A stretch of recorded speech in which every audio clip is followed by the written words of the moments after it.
Yo, so I basically kind of gotten back into a video game that I kind of put down for a while, mostly because I started school and I needed to, focus on my work for a while.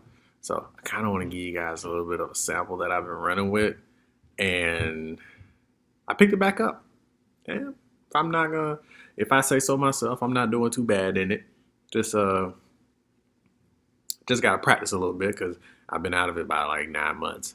So check out this little clip real quick.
It's pretty fire, right?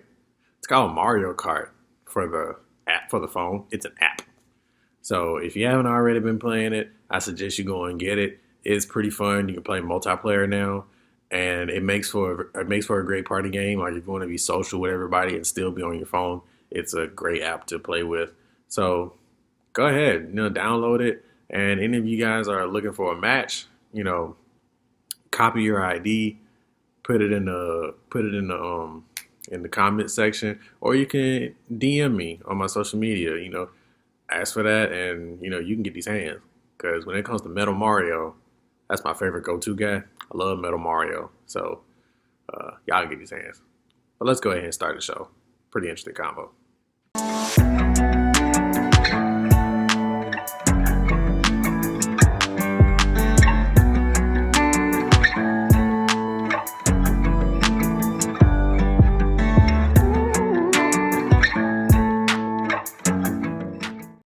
What's going on, good people? This is the king of the web.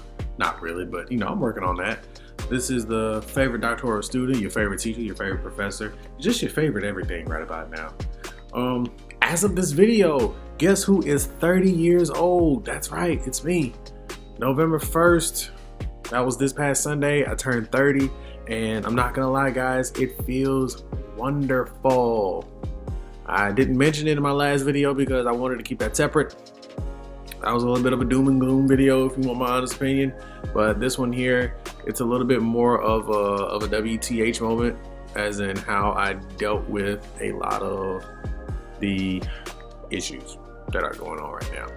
And people wanted to know how I dealt with being able to navigate Google Classroom and being a tech coordinator and all that other stuff. So go ahead and just give you the groundwork for it, because honestly, I would need several videos to basically talk about this, or I would need a good hour, and y'all attention span is not that long. So I'm gonna go ahead and get right into it. The topic of today's video is how did I manage to stay cool as a tech coordinator and do virtual learning. So one of the biggest challenges that I had was that virtual learning was going to be strictly that, virtual learning. You had to basically use technology in order to be able to teach. I mostly had concerns because, not necessarily because of the students, but because of the adults. The adults were going to make this very hard for me. And anybody that's out there watching right now, teachers, you have a hard road ahead of you, especially if you are full virtual or if you're hybrid. For those of y'all that are doing hybrid, I really salute my hat to you, because you're having to do live and you're having to do virtual at the same time. So this is not an easy task, and my hat goes out to you guys. Being a tech coordinator means that everything that could possibly go wrong in technology is going to fall to you to try to help it. Now, I don't know if there are many of you guys out there that are tech coordinators for your school, or even if you have a tech coordinator for your school who gets paid to do it, but I don't get paid to do the tech coordinator job that I got. I don't get paid for it. I'm in a school, roughly 400 something kids. It's a 4A school. Yeah, it's a 4A school now. It used to be a 5A school. But we have a tech coordinator for the district, but he can't be everywhere at once. So we all have tech coordinators in our district, like on our campuses. I'm for the high school campus. And I got into it about the end of my second year. One of the assistant principals from the previous thought it would be a nice idea to make me the tech coordinator, and the previous principal said, hey, why not? He's good with tech. So I took on the job, and easily one of the craziest things I could have done, it could easily have been the most regrettable thing I've done. But I learned that with being a tech coordinator, it's going to be difficult at times, because there are some stuff that you just can't fix. And if you are a tech coordinator for the school, you have to accept that. There are some things you just can't fix. There are some things that you can't solve. There are some things that you just can't get a grasp on. First and foremost, learn to let that go. Because if you get yourself consumed with the thought of it, you literally will burden yourself, and that will cause you to basically shut down. You'll start lacking in your own work, which leads up to number two. Number two, make sure that you stay on top of your game. Like anything dealing with like virtual lesson plans or virtual instruction, always make sure you sound check and tech check your stuff first. Check yourself out first before you try to help somebody else stuff out, because I know the impulse is to want to go and try to help somebody when they call. But if you know without a doubt that your stuff is not up to par, or you haven't done your sound check or your video check yet, handle your business. Because 9 times out of 10, the malfunctions do happen on the job.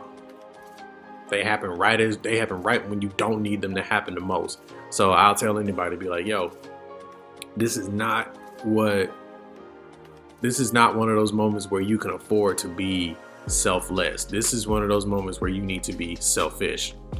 So by all means, please be selfish with yourself, tech coordinators.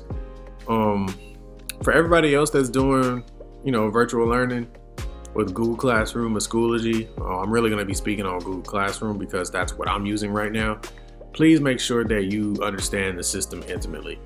Knowing the system intimately gives you the ability to be able to work it. Like, for example, I can't really tell people how to navigate things. I can show them. I can create videos to show people how to navigate such and such, or I can write the instructions down.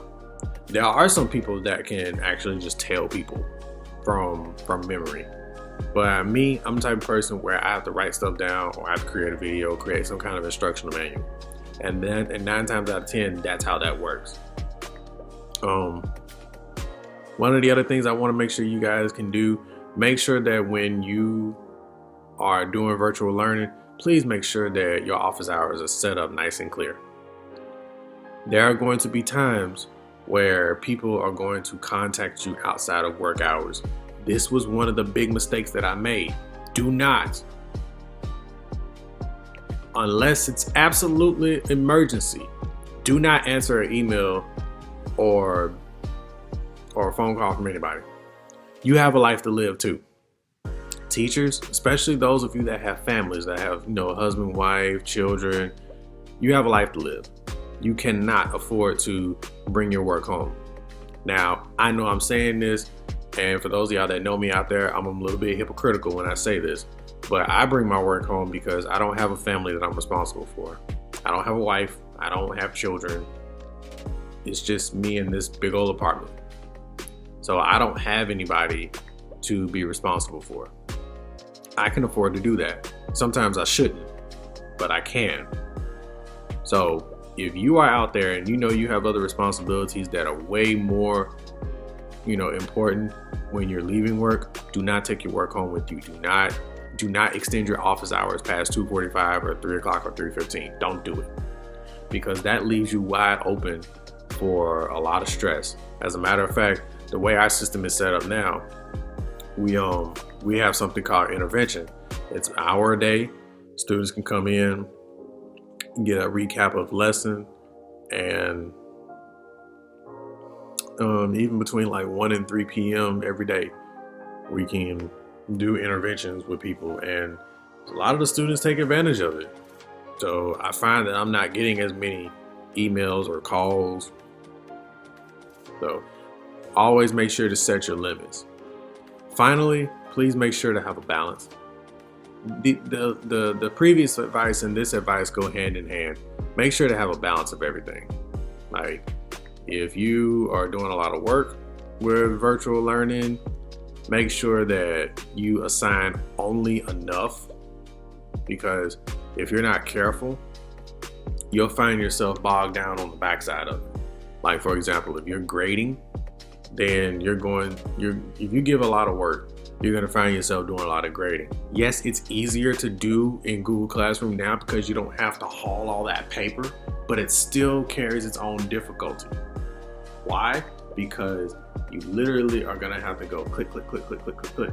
And with Google Classroom, yeah, we could literally put all the grades in an export file, but you have to transfer those files to the system called iNow. I don't know how you guys do it in other districts or other states, but we have a system called iNow, and that particular system is not friendly when it comes to other systems. You literally have to input the grades manually, so it's like you're grading twice, even though most stuff automatically grades it for you. So to basically sum up, tech coordinators, set your limits. Take care of yourself first. Everybody else, make sure that you set your office hours in place. Make sure that you set a balance for yourself. And most of all, for everybody, pray. That's the biggest thing that we need right now. I don't care what God you serve, pray. If you're atheist, have hope. Have hope in something. Everybody needs to believe in something. Everybody needs to have hope in something. Everybody needs to be able to find comfort in something, whether you are spiritual, religious, whatever, even if you're not. Because this teaching game, it changed. We are playing by a whole different set of rules now. And I want people to understand that virtual learning could extend into a longer period because of COVID-19. And with this virtual learning, it carries whole new levels of stress. It carries whole new levels of problems. And these are things that not even the administration can deal with, which is why we teachers that are on the ground, we got our boots to the ground. We're the ones that are going to save these kids, not the higher ups. It's all on us now. So stick together. District, campus, state, find your Facebook group, find like teachers that all the teachers in Alabama, or find teachers that are, all over the United States. If you need a Facebook group to go to, check out Black Teachers Rock. And if you need another, Culturally Conscious Active Educators.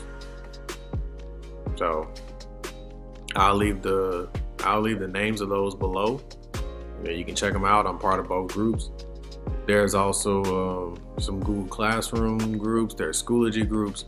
I'll put those groups in the description below so you can find them on Facebook. These are Facebook groups. If you have Facebook, get on there, check them out, and hopefully you'll be able to find your answers that you need to find and be able to get the relief that you need. So this has been another Silvertongue production. God bless. Stay up and prepare for a change.